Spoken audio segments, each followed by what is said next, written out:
Եթե իշխանությունը ոչինչ չի անում, ուրեմն իսկապես մտածում է, որ սա կարող է Արևմտյան Ադրբեջանի մաս դառնալ։ Ավելի հեշտ է լինել հետո պայմանավորվել, եթե այստեղ մարդ չապրի։ Մեր խնդիրը հակառակն է։ Բոլոր սահմանամերձ շրջաններում այնպես անել, որ մարդիկ մնան, աշխատեն, այլ տարբերակ, փոքր երկրի համար, սեփական երկիրը անվտանգ պահելու ուղղակի չունենք։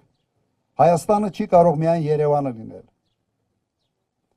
Եվ այն օպտիմիզացման ծրագրերը, որ անկանում են, դպրոցների օպտիմիզացում, ամեն ինչ փորձում են կենտրոնացնել, սահմաններից հեռացնել։ Ժամանակին մենք հակառակն էինք անում, փորձում էինք ամեն ինչ ավելի մոտ բերել դեպի սահմանը, որ սահմանը ամուր լինի։ Հիմա ճիշտ հակառակն է արվում։ Ուրեմն վստահ եղեք, պարապ խոստումներ մեր թիմը երբեք չի տվել։